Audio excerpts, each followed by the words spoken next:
At my dream restaurant's grand opening, I waited for my family, but not a single one of them walked through the doors.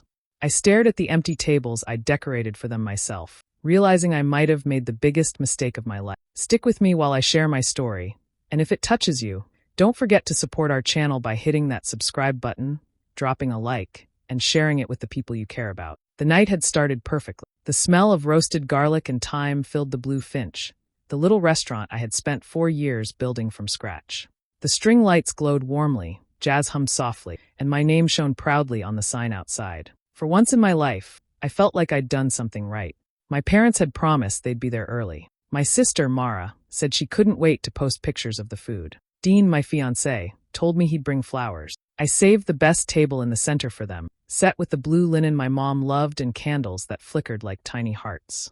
Guests began arriving, neighbors, old co-workers, people who had followed my pop-up meals around town. I smiled, served, laughed. Every time the door opened, I turned, expecting to see my family. But it was never them. The night grew later, and my chest started to feel heavy. I told myself maybe they were running late, maybe they got lost, maybe there was traffic. I kept checking my phone between orders, refreshing messages that never came. By 9, the crowd thinned. Strangers clapped for me, congratulated me on how cozy the place felt. I thanked them, but inside I was crumbling. My dream night felt hollow. The one table meant for the people I loved most sat untouched, the candles burning down to nothing. When the last customer left, I locked the door, leaned against it, and let out a shaky breath. I was too tired to cry.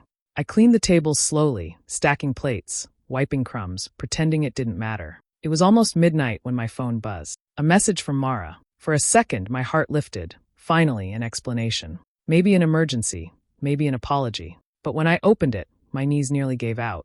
It was a picture.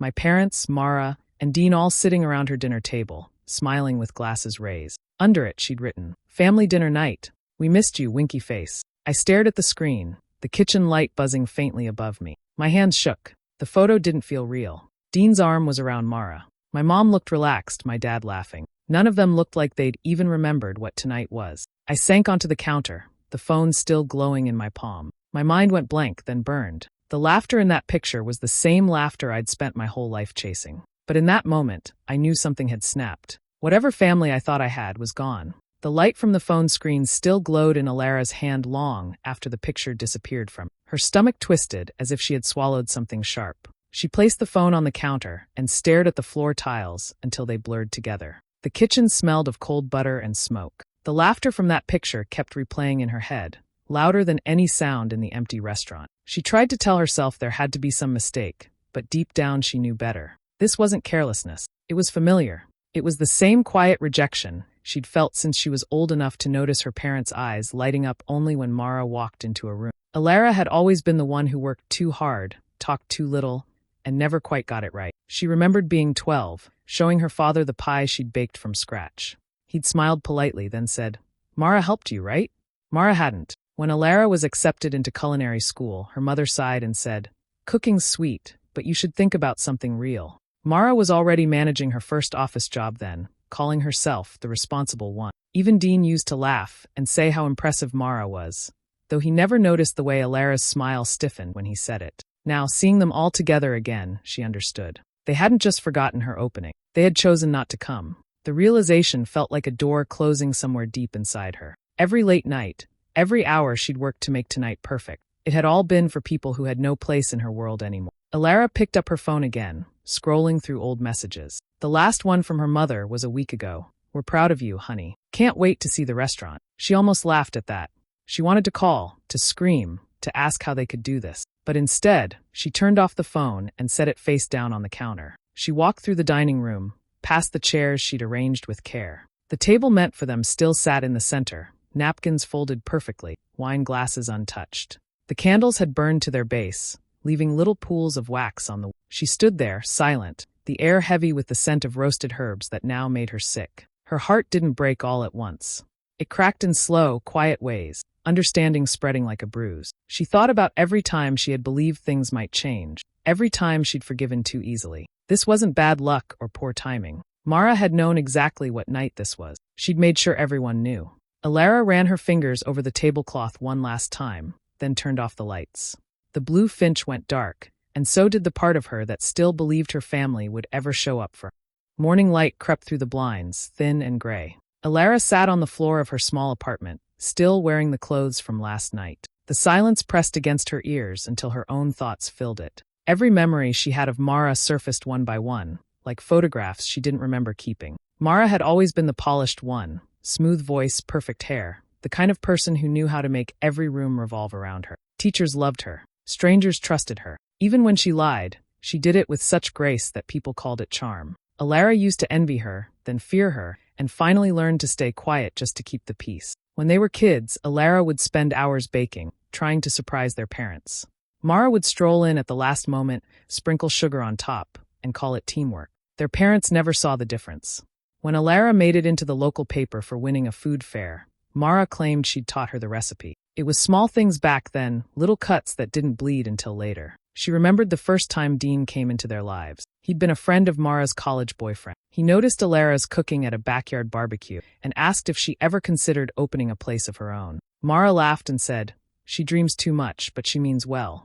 Alara pretended not to hear, but the words had stayed with her. Still, Dean kept coming around. He liked Alara's quietness, her focus, her steadiness. Or at least, that's what she thought. There was one night she never forgot. A family dinner, too much wine, and Mara leaning close with her voice soft and syrupy. "He's only with you out of pity," she'd said, smiling like she was sharing a secret. Alara had laughed it off, told herself Mara was drunk and jealous. Dean had brushed a kiss on her cheek later that night, and she believed that meant the words weren't true. Now, sitting alone, those words felt like acid in her chest. Every laugh, every compliment, every moment of support Dean had given her, she could see Mara's shadow behind it. The way Mara touched his arm too easily, how Dean never pulled away fast enough. The way her parents looked at Mara as if she could do no wrong, while Alara's success was treated like luck. Alara stood and walked to the sink, running cold water over her hand. Her reflection in the window looked unfamiliar, tired, hollow, and older somehow. She thought about the photo again, about the way Dean's arm rested around Mara's shoulders. It wasn't an accident. It was the end of a long pattern she had refused to see. For the first time, she didn't feel sad. She felt clear. The perfect sister had finally shown her true face, and Alara was done pretending not to see it. Alara drove through the quiet neighborhood with her hands gripping the steering wheel so tightly her knuckles turned white. The sky was pale, washed out, the kind of morning that carried no warmth. Her parents' house looked exactly as it always had.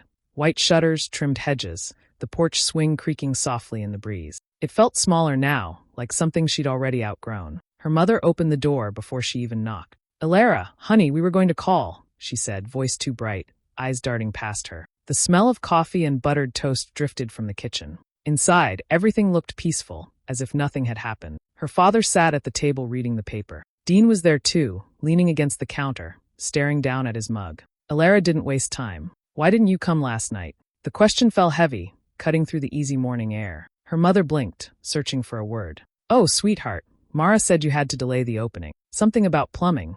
Alara stared at her. "Plumbing," she repeated. Her voice was calm, but her chest tightened. Dean shifted, still not meeting her eyes. "We didn't want to bother you," her mother continued. "Mara said it was stressful enough already." Her father lowered the paper, looking uncomfortable. "We figured you'd tell us when it was rescheduled," he muttered. Alara turned to Dean. "And you believe that? You didn't think to ask me?" Dean's jaw moved, but no sound came out for a moment. "I just didn't want drama," he finally said. "You've been so tense about everything. I thought maybe it was for the best." "For the best?" she said, her voice shaking. "For the best that you all sat around her table instead of mine?" The silence that followed made the clock ticking on the wall sound painfully loud. Her mother started to say something about misunderstanding, but Alara lifted a hand. "Don't," she said quietly. "Just don't." She could see it clearly now, Mara's easy lies, the way everyone swallowed them. No one had even questioned it. They'd believed her, because they always did. Alara looked around the kitchen that had once smelled like comfort, and now only made her feel sick. The photo from the night before burned in her mind. Dean finally looked up, guilt flickering in his eyes, but it was too late. Whatever love she'd tried to hold onto had vanished somewhere between his silence and her sister's smile. She stepped back from the table, her voice steady but cold. "You could have just told me the truth. That you never believed in me." No one answered. Alara turned toward the door, her footsteps echoing through the house. When she stepped outside, the air felt cleaner. She didn't slam the door behind her. She didn't need to. The quiet said everything she couldn't. The next few days blurred into one long stretch of noise and silence. Alara barely left the kitchen. The restaurant stayed closed to customers, but the ovens never cooled. She cooked because stopping meant thinking, and thinking meant feeling. Dough rose and fell in quiet rhythm. Knives hit cutting boards in steady pattern. The scent of simmering broth clung to her clothes, her hair, her skin. She moved like someone trying to outrun herself. Sleep came in short bursts on the worn bench in the back room. When she woke, she went right back to stirring, chopping, baking. It wasn't about recipes anymore. It was about control, something she could hold, something that didn't lie to her. Each dish was an argument she didn't have to speak. Her hands shook from exhaustion, but the motion kept her grounded. On the third morning, a knock broke through the hum of the refrigerator. She hesitated, then opened the back door. Rhett stood there, holding 2 crates of fresh produce. He was tall, sunburned, the kind of man who looked like he'd spent most of his life outside. "Thought you might need these," he said. "On the house." Alara frowned. "I didn't order anything." "I know," he said with a small shrug. "Figured you could use the company more than the carrots." His voice was quiet, rough in a kind way. She didn't answer, but she took the crates. He didn't leave, just leaned against the doorframe, watching her move around the kitchen. Over the next few days, Rhett kept showing up with little things, berries, herbs, eggs from his farm. He never asked what had happened. He didn't need to. He just listened when she talked, nodded when she didn't. There was no pity in his face, only understanding. They worked side by side sometimes, chopping vegetables or trying new combinations. His calmness filled the space where her thoughts used to spiral. One night, as they cleaned up, he said, "You've got too much fire in you to let people like that win." She didn't answer, but the words settled somewhere deep inside her. The restaurant started to feel different. Not a wound anymore, but a shelter. The clatter of pans, the heat of the oven, it all became part of her breathing again. She realized she didn't miss her family's approval. What she missed was the idea that they could ever give it. As the days stretched on, her movements grew slower, more deliberate. The storm inside her wasn't gone. It had simply shifted. Beneath the calm, something new was taking shape. Not forgiveness, not peace. Something sharper, colder, more focused. She caught her reflection in the window one evening, hands dusted with flour, eyes steady. The thought came quietly, almost gentle. They'd taken her pride, her night, her trust. She wasn't going to let them keep the ending too.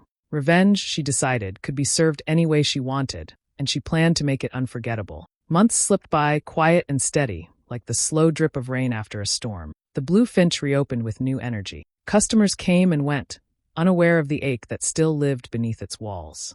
Alara moved through the days with a calm rhythm, her smile polite but distant. The pain had cooled into something careful, measured, like a flame burning low but steady. One night, after closing, she sat at the counter with a cup of tea gone cold. A small stack of envelopes lay in front of her. Each one bore a name written in her steady handwriting: her mother, her father, Mara, and Dean. She sealed the last one and pressed her thumb against the edge, her face expressionless. The plan had been growing quietly for weeks, like dough rising beneath a towel. She titled the invitations Family Night at the Blue Finch, private event. A warm, harmless name. Beneath it, a message: "I want to make things right.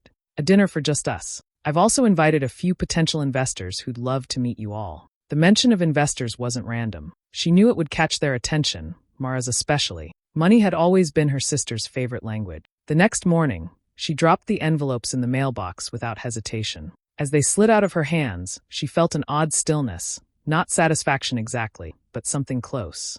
When she returned to the restaurant, she stood for a long moment in the doorway, imagining their faces when the letters arrived. Her mother's soft gasp of surprise, her father's cautious curiosity, Dean's attempt to sound supportive, Mara's calculating smile. She could see it all as if it were already happening, each of them wondering why she'd reached out after so much silence, each of them too curious, too self-assured, to question her motives. They would come, she was sure of it. Her mother wouldn't want to seem cold, her father would insist on appearing forgiving, Dean would follow because that's what he always did, and Mara would come because she couldn't stand the thought of being left out. For the next few days, Alara prepared. She ordered special table linens, polished every glass until it sparkled, tested new recipes until the air smelled of rosemary and citrus. The kitchen became her stage. Every detail mattered: lighting, music, even the arrangement of chairs. The event would look like peace, but beneath it would hum something much sharper. When the responses came, she wasn't surprised. Each one said yes. Her mother's note was full of exclamation points.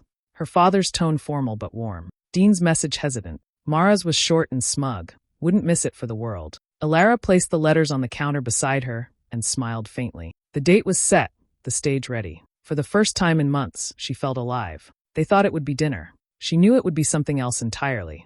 The night of the dinner arrived with a calm that felt almost rehearsed. The Blue Finch glowed softly under golden lights, every surface shining as if it were waiting to witness something sacred. Alara stood in the center of it all, composed, her apron spotless. The dining room smelled of roasted meat and herbs, of butter melting over slow heat. Each dish on the long table told a story, one her guests didn't yet recognize. Her parents arrived first, all polite smiles and uneasy warmth. Mara followed, wearing a pale dress that caught the light like polished glass. Dean came last, carrying a bottle of wine and the same nervous grin she'd seen 100 times before. Alara greeted them with measured kindness, her voice soft, her hands steady. "Thank you for coming," she said. "It means more than you think." They sat around the table, admiring the spread. There was honey-glazed chicken, her mother's favorite when Alara was little. Beside it, a bowl of roasted beets, her father's least favorite, though he used to pretend otherwise to make Mara laugh. There was a lemon tart, Dean's request for his last birthday,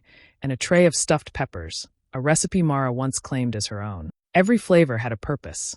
Conversation started light, the kind that danced around anything real. Her mother praised the food, her father talked about the weather, and Mara kept glancing toward the door as if the promised investors might appear any minute. Alara poured them each a glass of wine and waited until they'd eaten enough for comfort to settle in. Then she spoke. "I thought this meal should remind us of where we've come from," she said. "Each dish is tied to something we shared, or something you took." Her words were quiet but sharp. The table fell silent. Mara's fork clinked against her plate. "What's that supposed to mean?" Alara's gaze didn't waver. "You told people I stole from Dean," she said. "You spread that around town. That's why my suppliers started hesitating to work with me." Her mother's eyes widened. "Mara, that can't be true." "Oh, it's true," Alara continued. "I spoke to them myself. They said Mara told them I was desperate for cash after Dean helped fund the restaurant. But here's the thing. Dean never gave me a cent." Dean shifted in his chair, face tightening. "Alara, this isn't." She cut him off gently. "Don't lie. Not tonight." From under the table, she pulled out a small folder and laid it on the linen. She slid a few pages toward him. "You remember that hotel near the coast? You paid the bill, Dean. Twice." The silence stretched thin. Mara went pale. Her father stared down at the papers without a word. Alara's voice stayed even. "You both thought I wouldn't find out. You were wrong."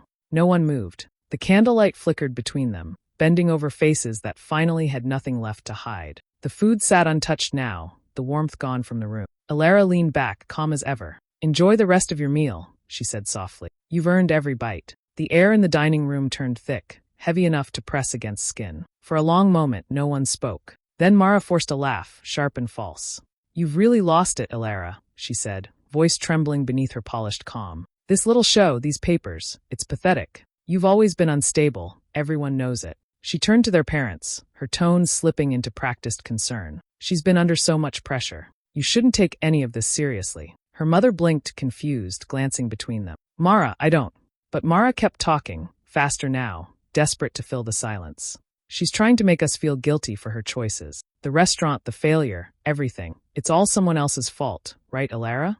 Alara didn't answer. She simply poured herself another glass of wine and set it down gently. The calm in her face unsettled everyone at the table more than anger ever could. Dean opened his mouth to speak, but his voice caught. Her father rubbed a hand across his forehead, the lines there deepening. The door to the kitchen swung open, and Rhett stepped into the room, wiping his hands on a towel. His boots thudded softly on the floor as he stopped beside Alara. "That's enough," he said, his voice low but firm. Everyone turned toward him. "You should stop pretending you don't know what you've done, Mara." Mara's head snapped toward him. "Excuse me?" "I heard you," he said. 2 days ago, when you came by pretending to help Alara prepare. You told your mother on the phone that you'd been controlling her story for years. Said you kept her small so she wouldn't embarrass you." His eyes stayed steady on her. "You bragged about turning their sympathy against her. About making sure Dean stayed on your side." Her mother's hand fell away from her cup. Her father's face went gray. "Mara," he whispered, "tell me that's not true." Mara's mouth opened, but no words came. The mask she'd worn for years cracked in the silence. Dean pushed his chair back, the sound scraping against the floor. "I didn't know she said that," he muttered, but no one listened. Alara stood, collecting her composure like a cloak around her shoulders. Her expression was unreadable. "I think you've all had enough," she said quietly. "Finish your meal, and then go. Don't come back here again." Her mother started to protest, but her father touched her arm, shaking his head. They both rose without another word. Dean followed, pale and hollow. Mara hesitated, her eyes darting to Alara's face, searching for some trace of weakness. She found none. When the door closed behind them, the restaurant fell silent except for the faint hum of the lights. Alara exhaled slowly, setting her glass down. Rhett didn't speak. He didn't need to. The truth had done all the talking, and the night had finally tasted like something close to justice. Weeks passed after the dinner that ended everything. The Blue Finch stayed closed for a short while, the scent of that night still lingering in the wall. When Alara reopened, there were no announcements, no celebration, just the quiet clink of dishes and the steady hum of work. Word drifted through town in whispers. Something about a family argument, about betrayal and truths spilled like wine across a white tablecloth. No one knew details, but everyone sensed a shift. Customers began returning, slowly at first, then more each day. They came for the food, but stayed for the calm that seemed to fill the place now. The dishes tasted different, simpler, more alive. Alara stopped trying to impress anyone. She cooked because the kitchen belonged to her again. Each plate carried her rhythm, not her pain. The warmth in the air wasn't decoration anymore. It came from her, from the peace she built in silence. Rhett became a quiet presence in the background. He helped with deliveries, fixed what broke, and stayed long after closing. When he suggested becoming a partner, Alara didn't hesitate. She trusted his steadiness, the way he asked for nothing. His name never appeared on signs or papers. He didn't want it to. "I just want to see you keep the doors open," he said once, and she nodded. They worked side by side without needing to talk much. Sometimes, while cleaning the counters after the last customer left, he'd hum an old tune under his breath, and she'd find herself smiling. The restaurant no longer echoed with loneliness. It breathed again. One quiet evening near closing, the door opened, and a figure stepped inside. Alara looked up from the counter and froze. Her father stood there, older somehow, his hands clasped in front of him. The space between them felt heavier than it ever had. "I wasn't sure you'd be here," he said softly. His voice carried a roughness that hadn't been there before. "I just wanted to taste your cooking again." Alara didn't move for a moment. She studied his face, the lines deeper, the eyes tired. He looked smaller than she remembered. Without a word, she turned toward the kitchen. Pots clinked quietly as she worked, her movements steady and sure. The scent of roasted garlic and herbs filled the air again, gentler this time. When she returned, she set the plate in front of him and stepped back. He picked up the fork slowly, tasting the food as if it might disappear. His eyes filled, though he said nothing more. Alara watched him eat until the edges of her chest softened. She didn't speak, didn't forgive, but she didn't send him away either. When he finished, he placed the fork down carefully, met her gaze, and nodded once in silent gratitude. She returned to the kitchen without a word, the door swinging closed behind her, the sound of it steady as a heartbeat. Months rolled by, soft and unhurried. The Blue Finch settled into a rhythm that felt almost like breathing. Mornings began with sunlight spilling across the tables. Evenings closed with laughter and clinking glasses. The place had found its pulse again, and so had Alara. She moved through the kitchen with ease now, her steps unhurried, her hands steady. The sharp ache that once lived beneath her ribs had faded into something. She had made one small change that no one questioned. A single chair left empty near the center of the room. It stayed there every night, untouched and perfectly set, a quiet piece of space she never filled. Customers sometimes asked if someone was joining her, and she always gave the same answer. Not tonight. In truth, it was never for anyone at all. It was for what had once been missing. The staff had learned not to move it. Rhett didn't ask either. He seemed to understand without needing words. Sometimes, as they cleaned up after closing, he'd glance at the chair, then back to her, and they'd share a small, knowing silence. It wasn't sadness anymore. It was closure taking form. The business flourished, though Alara never bragged about it. She treated each guest with the same care she'd once tried to give her family. Strangers became regulars. Regulars became friends. They filled the space with laughter that didn't sting, warmth that didn't demand anything in return. She no longer looked toward the door waiting for faces that would never come. On a late spring evening, after the last customer left, Alara walked through the quiet dining room, straightening chairs and blowing out candles one by one. The night air drifted in through the open door, carrying the smell of rain and lilacs. She stopped at the empty table. The chair sat beneath the soft glow of the lights, its glass gleaming faintly. She reached into her apron pocket and pulled out a single blue flower, a small bloom she'd plucked from the garden behind the restaurant earlier that. It matched the color of the sign outside, the color she'd chosen when she'd first believed her family would stand beside her. She set the flower on the plate, its petals trembling slightly in the. For a moment, she stood still, watching it. There was no anger left in her, no sorrow, only a quiet certainty that this place, this life, belonged to her alone. The chair wasn't a reminder of who hadn't come. It was a marker of how far she'd gone without them. Alara turned off the final light and headed toward the kitchen, her reflection passing across the window glass. The flower glowed faintly in the dark, untouched. She didn't look back. For the first time, she didn't need to. Hey besties, thanks for staying with me till the end of this emotional story. Imagine building your dream restaurant, waiting for your family to show up, and realizing they were dining at your sister's house instead. Heartbreaking, right? But sometimes betrayal lights the fire we need to rise stronger than ever. If this story touched you, don't forget to like, share, drop a comment, and subscribe for more. See you next time.